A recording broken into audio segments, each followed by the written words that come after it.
જેમ કે આપ સૌ જોઈ રહ્યા છો કે તમને આમંત્રણ પણ આપ્યું 101 દીકરીઓના સમૂહ લગ્ન અમે જે ગ્રુપ દ્વારા આયોજિત થઈ રહ્યા છે તારીખ 7ના રોજ રવિવારે સવારે 10 વાગે અને આ કાર્યક્રમમાં અનેક સંતો મહંતો પણ હાજર રહેશે.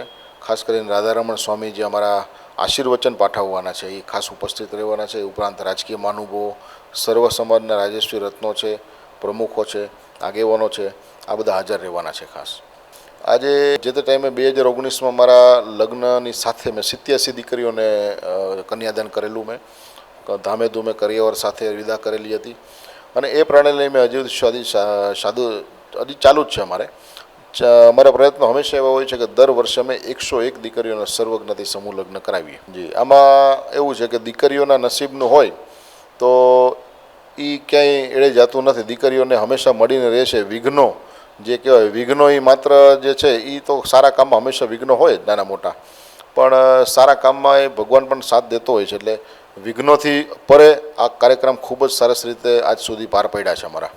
અમારી રજિસ્ટ્રેશનની પદ્ધતિ થોડી સ્ટ્રિક્ટ છે. એમાં અમે જોઈએ છીએ કે ખરેખર કોણ જરૂરિયાતમંદ દીકરીઓ છે. માત્ર સંખ્યા કરવાના ઓલા હોડમાં અમે નથી જઈ રહ્યા.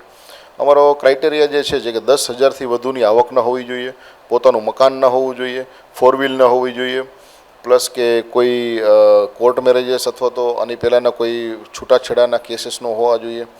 એ ઉપરાંત મા બાપની મરજીના વિરુદ્ધમાં લગ્ન ન થવા હોવા જોઈએ. વિધર્મી સાથેના કોઈ લગ્ન ન હોવા જોઈએ. રાજકોટ જિલ્લામાં મોસ્ટલી છે, પણ જુનાગઢ જિલ્લાના પણ છે, મહેસાણામાં છે, અલગ અલગ જિલ્લાઓમાંથી ખાસ ભાગ લીધો છે. હું એવું માનું છું કે સમૂહ લગ્ન માત્ર ગરીબ લોકો સુધી સીમિત ન રહેવા જોઈએ.